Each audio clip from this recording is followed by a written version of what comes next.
ಕಾಲದ ಅರಿವು ಮನುಷ್ಯನಿಗಿಂತ ಮುಂಚೆಯೇ ಕಾಲಜ್ಞಾನಿಗಳಿಗೆ ಇರುತ್ತದೆ ಎಂಬ ಮಾತಿದೆ.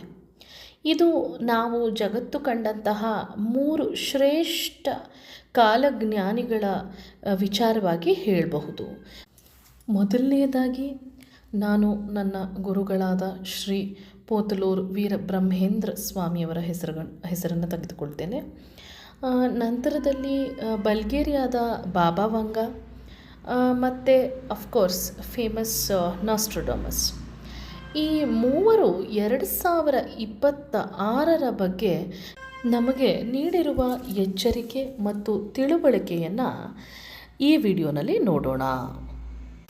ಇವರು ಮೂವರೂ ಸಹ ವಿಭಿನ್ನ ಕಾಲಘಟ್ಟದಲ್ಲಿ ಬೇರೆ ಬೇರೆ ಪ್ರಾಂತ್ಯಗಳಲ್ಲಿ ಇದ್ದುಕೊಂಡು ನಮಗೆ ಒಂದಿಷ್ಟು ವಿಚಾರವನ್ನು ಭವಿಷ್ಯದ ಬಗ್ಗೆ ಸೂಚಿಸಿದ್ದಾರೆ. ಈಗ ನಾವು 2026 ಬಗ್ಗೆ ಇವರು ಮೂವರೂ ಹೇಳಿರುವಂತಹ ವಿಚಾರವನ್ನು ತಿಳಿದುಕೊಳ್ಳೋಣ. ಬರೀ ಅದಷ್ಟೇ ತಿಳಿದುಕೊಳ್ಳುವುದು ಅಲ್ಲದೆ ವೈಜ್ಞಾನಿಕವಾಗಿ ಇದಕ್ಕೆ ನಮಗೆ ಈಗ ಈ ಕಾಲಮಾನದಲ್ಲಿ ಸಿಕ್ಕಿರುವಂತಹ ಆಧಾರಗಳು ಏನಿವೆ ಅದನ್ನು ಇಟ್ಟುಕೊಂಡು ಇವರ ಭವಿಷ್ಯವನ್ನು ನಾವು ಇಲ್ಲಿ ಅರ್ಥ ಮಾಡಿಕೊಳ್ಳುವಂತಹ ಒಂದು ಸಣ್ಣ ಪ್ರಯತ್ನವನ್ನು ಮಾಡೋಣ. ಮೊದಲಿಗೆ ಇವರು ಮೂವರು ಯಾರು ಅಂತ ಸರಿಯಾಗಿ ತಿಳಿದುಕೊಳ್ಳೋಣ. ಶ್ರೀ ಪೋತಲೂರಿ ವೀರಬ್ರಹ್ಮೇಂದ್ರ ಸ್ವಾಮಿಗಳು ಇವರು ನನ್ನ ಆದಿಗುರುಗಳು ಸಹ. ಇವರನ್ನು ಭಾರತದ ನಾಸ್ಟ್ರಡಾಮಸ್ ಅಂತ ಸಹ ಕರೆಯಲಾಗುತ್ತೆ. ಗುರುಗಳು 17ನೇ ಶತಮಾನಕ್ಕೆ ಸೇರ್ತಾರೆ. ಇವರು ಕಾಲಜ್ಞಾನವನ್ನು ತಾಳೆಗರಿಗಳ ಮೇಲೆ ಬರೆದಿಟ್ಟಿದ್ದಾರೆ. ಇವರ ಸಾಕಷ್ಟು ಕಾಲಜ್ಞಾನದ ವಿಚಾರಗಳು ಸತ್ಯವಾಗಿವೆ. ಇವರು ಒಂದು ಜೀವಂತ ಸಮಾಧಿ ಏನಿದೆ ಅದು ಕಡಪನಲ್ಲಿ ಇದೆ. ಖಂಡಿತವಾಗಿಯೂ ಅವರ ಒಂದು ಶಕ್ತಿ ರಕ್ಷೆ ನಮ್ಮಂತಹ ನೂರಾರು ಭಕ್ತರನ್ನು ಕಾಪಾಡ್ತಾ ಇದೆ ಅನ್ನೋದು ನಮ್ಮ ನಂಬಿಕೆ. ಅವರು ಜಾತಿ ಪದ್ಧತಿ ಮತ್ತು ಈ ಪ್ರಾಣಿ ಬಲಿಯನ್ನೆಲ್ಲ ವಿರೋಧಿಸಿಕೊಂಡು ಬಂದಂಥವರು.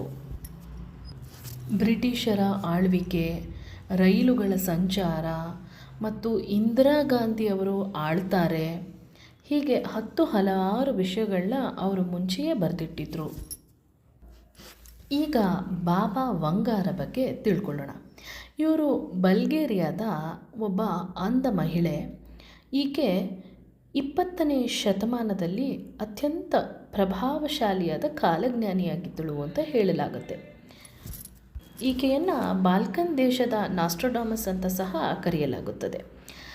12ನೇ ವಯಸ್ಸಿನಲ್ಲಿ ಒಂದು ದೊಡ್ಡ ಚಂಡಮಾರುತದಿಂದ ಆಕೆಯ ದೃಷ್ಟಿ ಕಳೆದುಕೊಂಡರು ಅಂತ ಹೇಳಲಾಗುತ್ತೆ.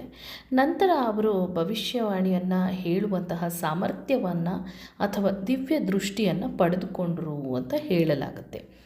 ಇವರು ಸತ್ತವರ ಆತ್ಮದೊಂದಿಗೆ ಮಾತನಾಡ್ತಿದ್ರು ಅಂತ ಹೇಳಲಾಗುತ್ತೆ. ಆ ಥರದ ಒಂದು ವಿಶೇಷವಾದ ಶಕ್ತಿಯನ್ನು ಅವರು ಹೊಂದಿದ್ರು ಅಂತಾರೆ. 9/11 ದಾಳಿ ಏನಿತ್ತು ಅದನ್ನು ಸಹ ಅವರು ನುಡಿದಿದ್ರು ಮತ್ತು ಬರಾಕ್ ಒಬಾಮಾ ಅಧ್ಯಕ್ಷರಾಗ್ತಾರೆ ಅಂತ ಸಹ ಅವರು ಮೊದಲೇನೆ ನುಡಿದಿದ್ರು ಅಂತ ಹೇಳಲಾಗುತ್ತೆ. ನಾಸ್ಟ್ರಡಾಮಸ್ 16ನೇ ಶತಮಾನದ ಒಬ್ಬ ವೈದ್ಯ ಮತ್ತು ಖಗೋಳಶಾಸ್ತ್ರಜ್ಞ. ಈತನ ಮೂಲ ಫ್ರಾನ್ಸ್. ಇವರು ಬರೆಯುವ ಶೈಲಿ 4 ಸಾಲುಗಳ ರೀತಿಯಲ್ಲಿ ಒಂದು ಪೊಯಮ್ ಥರ ಸೂಚಿಸ್ತಾರೆ. ಇದು ಇಂದಿಗೂ ಸಂಶೋಧಕರಿಗೆ ಒಂದು ದೊಡ್ಡ ಸವಾಲಾಗಿಯೇ ಉಳಿದಿದೆ. ಇವರು ಹಿಟ್ಲರ್ನ ಬಗ್ಗೆ, ಮಹಾಯುದ್ಧಗಳ ಬಗ್ಗೆ ಮತ್ತು ವಿಮಾನ ಸಂಶೋಧನೆಯ ಬಗ್ಗೆ ಸಹ 500 ವರ್ಷಗಳ ಹಿಂದೆಯೇ ಸುಳಿವು ನೀಡಿದರು. ಇವರು ಜ್ಯೋತಿಷ್ಯ ಶಾಸ್ತ್ರದ ಆಧಾರದ ಮೇಲೆ ಪ್ರಕೃತಿ ವಿಕೋಪಗಳು ಮತ್ತು ರಾಜಕೀಯ ಬದಲಾವಣೆಗಳನ್ನು ನಿಖರವಾಗಿ ಲೆಕ್ಕ ಹಾಕ್ತಿದ್ರು ಅಂತ ಹೇಳಲಾಗುತ್ತೆ. ಈಗ ಮುಖ್ಯವಾಗಿ 2026 ಬಗ್ಗೆ ಈ ಮೂವರು ಏನನ್ನ ಹೇಳ್ತಿದ್ದಾರೆ ಅಂತ ನೋಡೋಣವಾ. ಮೊದಲನೆಯದಾಗಿ ಬರ ಮತ್ತು ಜಲಪ್ರಳಯ. ವೀರಬ್ರಹ್ಮೇಂದ್ರ ಸ್ವಾಮಿಗಳ ಪ್ರಕಾರ ನದಿಗಳು ಬತ್ತಿ ಹೋಗುತ್ತವೆ ಕೆಲವೊಂದು ಕಡೆ. ಇನ್ನು ಕೆಲವೊಂದು ಕಡೆ ವಿಪರೀತ ಮಳೆ ಆಗುತ್ತೆ ಮತ್ತು ಭೂಕಂಪಗಳು ಸರ್ವೇ ಸಾಮಾನ್ಯವಾಗಿ ಹೋಗುತ್ತೆ.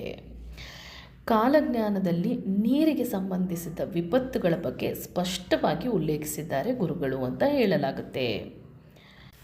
ವೈಜ್ಞಾನಿಕ ಹಿನ್ನೆಲೆಯಲ್ಲಿ ಇದನ್ನು ನಾವು ಯೋಚಿಸಿದಾಗ ಹವಾಮಾನ ತಂತ್ರಜ್ಞರ ಪ್ರಕಾರವೂ ಸಹ 2026ರಲ್ಲಿ ಸೌರ ಗರಿಷ್ಠ ಅಂದರೆ ಸೋಲಾರ್ ಮ್ಯಾಕ್ಸಿಮಮ್ ಮತ್ತು ಎಲ್ ನಿನೋ ಪ್ರಭಾವದಿಂದಾಗಿ ಜಗತ್ತಿನಾದ್ಯಂತ ಉಷ್ಣಾಂಶ ದಾಖಲೆ ಮಟ್ಟ ಏರಿಕೆಯಾಗಲಿದೆ. ಇದರಿಂದ ಕೆಲವು ಕಡೆ ತೀರ ಬರಗಾಲ ಮತ್ತು ಇನ್ನೂ ಕೆಲವು ಕಡೆ ಮೋಡ ಸ್ಫೋಟಗಳನ್ನು ನಾವು ಕಾಣಬಹುದಾಗುತ್ತೆ. ಇದನ್ನು ವಿಜ್ಞಾನಿಗಳೇ ಸ್ವತಃ ಎಚ್ಚರಿಸಿದ್ದಾರೆ. ತಂತ್ರಜ್ಞಾನ ಮತ್ತು ಅತೀಂದ್ರಿಯ ಸಂಪರ್ಕ. ಇಲ್ಲಿ ತಂತ್ರಜ್ಞಾನ, ಟೆಕ್ನಾಲಜಿ ಮತ್ತು AI ಇದರ ಒಂದು ಪರಿಣಾಮ ಏನಾಗಬಹುದು ಅನ್ನೋದನ್ನು ಬಾಬಾ ಬಂಗಾರ್ ಅವರು ಹೇಳಿದ್ದಾರೆ. ಅನ್ಯ ಗ್ರಹದ ಜೀವಿಗಳ ಸಂಪರ್ಕ ಮತ್ತು ಕೃತಕ ಬುದ್ಧಿವಂತಿಕೆ ಅಥವಾ ಆರ್ಟಿಫಿಷಿಯಲ್ ಇಂಟೆಲಿಜೆನ್ಸ್ ಇವೆರಡರ ಒಂದು ಅಬ್ಬರ ಬಹಳವಾಗಿ ಕಾಣಬಹುದು ಅಂತ ಅವರು ಹೇಳ್ತಾರೆ. ಇಲ್ಲಿ ವೈಜ್ಞಾನಿಕ ಪುರಾವೆಯನ್ನು ನೋಡುವುದಾದರೆ ನಾಸಾ 2026ರಲ್ಲಿ ಮಂಗಳ ಗ್ರಹದಿಂದ ಒಂದಿಷ್ಟು ಮಾದರಿಗಳನ್ನು ತರುವಂತಹ ಮಷಿನ್ಗಳನ್ನು ಹಮ್ಮಿಕೊಂಡಿದೆ ಅಂತ ಹೇಳಲಾಗುತ್ತೆ. ಅಲ್ಲಿ ಜೀವ ಜಗತ್ತಿನ ಕುರುಹುಗಳು ಸಿಗುವ ಸಾಧ್ಯತೆ ಹೆಚ್ಚಿದೆ ಅಂತ ವಿಜ್ಞಾನಿಗಳು ನಂಬಿದ್ದಾರೆ. ಇನ್ನು ಆರ್ಟಿಫಿಷಿಯಲ್ ಇಂಟೆಲಿಜೆನ್ಸ್ ಬಗ್ಗೆ ಮಾತನಾಡೋದಾದರೆ 2026ಕ್ಕೆ ಮನುಷ್ಯರ ಬಹುಪಾಲು ಕೆಲಸಗಳು ದೊಡ್ಡ ಮಟ್ಟದಲ್ಲಿ ಈ AI ಆಕ್ರಮಿಸಿಕೊಳ್ಳಬಹುದು ಅಂತ ಹೇಳಲಾಗುತ್ತೆ. ಯುದ್ಧ ಮತ್ತು ನಾಯಕತ್ವ ಇದು ನಾಸ್ಟ್ರಾಡಾಮಸ್ನ ಭವಿಷ್ಯವಾಣಿಯಾಗಿದೆ. ಇಲ್ಲಿ ನಾಸ್ಟ್ರಾಡಾಮಸ್ ಪ್ರಕಾರ ಡ್ರೋನ್ಗಳು ಮತ್ತು ಬಹುಪಾಲು ಮಹಾನ್ ನಾಯಕರ ಅಥವಾ ನಾಯಕನ ಪತನವಾಗಲಿದೆ ಅಂತ ಹೇಳ್ತಾನೆ. ಆಕಾಶದಿಂದ ಹಾರುವ ಜೇನು ನೊಣಗಳ ದಂಡು, ಅದನ್ನು ನಾವು ಡ್ರೋನ್ ದಾಳಿ ಅಂತ ಹೇಳಬಹುದು. ಮತ್ತು ಮಹಾನ್ ನಾಯಕನ ಪತನ. ವೈಜ್ಞಾನಿಕವಾಗಿ ಇದನ್ನು ನೋಡೋಕೆ ಹೋದರೆ ಯುದ್ಧಗಳು ಡ್ರೋನ್ನಲ್ಲೇ ಮಾಡಲಾಗುತ್ತೆ ಅಂತ ಹೇಳಲಾಗುತ್ತೆ. ಅಂದರೆ ಅಷ್ಟರ ಮಟ್ಟಿಗೆ ನಾವು ಟೆಕ್ನಾಲಜಿಕಲಿ ಇಂಪ್ರೂವ್ ಆಗಿದ್ದೀವಿ. ಡ್ರೋನ್ ಸ್ವಾಮ್ಸ್ ಈ ಥರದ ಒಂದು ದಾಳಿ ತಂತ್ರಜ್ಞಾನ ಅತಿ ಹೆಚ್ಚು ಬಳಕೆಯಾಗಲಿದೆ ಅನ್ನೋದನ್ನು ಇಲ್ಲಿ ಹೇಳಲಾಗಿದೆ. ಇದು ದೂರದಿಂದ ನೋಡಿದಾಗ ಜೇನು ನೊಣಗಳ ಹಿಂಡಿನಂತೆ ಕಾಣುತ್ತದೆ. ಇದನ್ನು ನಾಸ್ಟ್ರಾಡಾಮಸ್ ಅಂತೆ ಸಂಕೇತವಾಗಿ ಹೇಳಿದ್ದ ಅಂತ ಹೇಳಲಾಗುತ್ತೆ. ಜೊತೆಗೆ ಜಾಗತಿಕ ರಾಜಕೀಯದ ಅಸ್ಥಿರತೆಯನ್ನು ನಾವು ಇಲ್ಲಿ ನೋಡಬಹುದು. ಯಾರಾದರೂ ಮಹಾನ್ ನಾಯಕರ ಪತನ ಆಗಬಹುದು ಅಂತ ನಾಸ್ಟ್ರಾಡಾಮಸ್ ಒಂದು ವಿಶ್ಲೇಷಣೆಯನ್ನು ಕೊಟ್ಟಿದ್ದಾರೆ.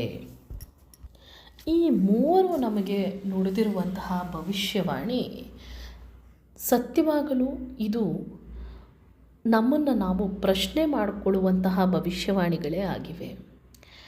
ಯಾವಾಗಲೂ ನಾವು ಭವಿಷ್ಯ ಅಂತಂದರೆ ನಿಗೂಢವಾದದ್ದು, ಏನೋ ನಡೆಯುತ್ತೆ ನಮಗೆ ಗೊತ್ತಿಲ್ಲದೆ ಇರೋದು ಅಂತ ತಿಳ್ಕೊತೀವಿ. ಆದರೆ ಭವಿಷ್ಯ ನಾವು ಹಿಂದೆ ಮಾಡಿರುವಂತಹ ಕರ್ಮಗಳ ಫಲವಾಗಿಯೇ ಕಾಣಿಸುತ್ತೆ ಅಂತ ಹೇಳಬಹುದು. ಈಗ ನೋಡಿದ್ರೆ ಇವರು 3 ಜನ ನಮಗೆ ಹೇಳ್ತಾ ಇರೋದು, ನಾವು ಮಾಡಿರುವ ಕ್ರಿಯೆಗೆ ತಕ್ಕ ಪ್ರತಿಕ್ರಿಯೆಯನ್ನು ಪ್ರಕೃತಿ ನಮಗೆ ನೀಡ್ತಾ ಇದೆ. ಅದನ್ನು ನಾವು ಸ್ವಲ್ಪ ಅರ್ಥ ಮಾಡ್ಕೋಬೇಕು ಅಂತ ಅನಿಸುತ್ತೆ. ಈ ಭವಿಷ್ಯವಾಣಿಗಳು ನಮ್ಮಲ್ಲಿ ಭಯವನ್ನು ಹುಟ್ಟಿಸಬಾರ್ದು, ಬದಲಿಗೆ ಅದು ನಮ್ಮಲ್ಲಿ ಮುನ್ನೆಚ್ಚರಿಕೆ ಕ್ರಮವನ್ನು ತೆಗೆದುಕೊಳ್ಳುವಂತಹ ಒಂದು ಜ್ಞಾನವನ್ನು ಹುಟ್ಟಿಸಬೇಕು ಅಂತ ನಾನು ಬಯಸ್ತೀನಿ. ವಿಜ್ಞಾನವೂ ಸಹ 2026ಕ್ಕೆ ಒಂದು ಸವಾಲಾಗಿಯೇ ಬರುತ್ತೆ ಅಂತ ನನಗನ್ಸುತ್ತೆ. ಯಾಕಂದರೆ ನಾವು ಎಷ್ಟರ ಮಟ್ಟಿಗೆ AI ಯೂಸ್ ಮಾಡ್ತಾ ಇದ್ದೇವೆ ಇವತ್ತು, ನಮ್ಮ ಮಕ್ಕಳು ಎಷ್ಟರ ಮಟ್ಟಿಗೆ ಉಪಯೋಗಿಸ್ತಾ ಇದ್ದಾರೆ, ನಮ್ಮ ಹಿರಿಯರು ಎಷ್ಟರ ಮಟ್ಟಿಗೆ ಉಪಯೋಗಿಸ್ತಾ ಇದ್ದಾರೆ, ಇವೆಲ್ಲವೂ ನಾವು ಯೋಚನೆ ಮಾಡುವಂತಹ ವಿಚಾರವನ್ನು ಅವೇ ಯೋಚನೆ ಮಾಡಿ ಹೇಳ್ತಾ ಇದ್ದಾವೆ ನಮಗೆ. ಎಲ್ಲವೂ ಮಷೀನ್ ಕೈಯಲ್ಲಿ ಕೊಟ್ಟು ಕೂತಿದ್ದೀವಿ. ನಮ್ಮ ಯೋಚನೆ ಎಷ್ಟರ ಮಟ್ಟಿಗೆ ಎಲ್ಲಿಗೆ ಬಂದು ನಿಂತಿದೆ ಅಂತ ಸ್ವಲ್ಪ ನಾವು ಅವಲೋಕನ ಮಾಡಿಕೊಳ್ಬೇಕಾಗತ್ತೆ. ಅದ್ರ ಜೊತೆಗೆ ಪ್ರಕೃತಿಯೊಟ್ಟಿಗೆ ನಾವು ಮಾಡುತ್ತಿರುವ ಅನ್ಯಾಯವನ್ನು ತಡಿಬೇಕು. ನಮ್ಮೊಳಗೆ ನಾವು ಜಾಗೃತರಾಗಬೇಕು. ಬೇರೆ ಯಾರನ್ನೋ ಅನ್ನೋದಕ್ಕಿಂತ ಮುಖ್ಯವಾಗಿ ನಾವು ನಮ್ಮ ಮಟ್ಟಿಗೆ ಏನು ಮಾಡ್ಬೋದು ಅದನ್ನು ಮಾಡೋಣ. ಎಲ್ಲರಿಗೂ ಗ್ರೆಗೋರಿಯನ್ ಕ್ಯಾಲೆಂಡರ್ ಪ್ರಕಾರದ 2026 ಹೊಸ ವರ್ಷದ ಶುಭಾಶಯಗಳು. ಧನ್ಯವಾದಗಳು.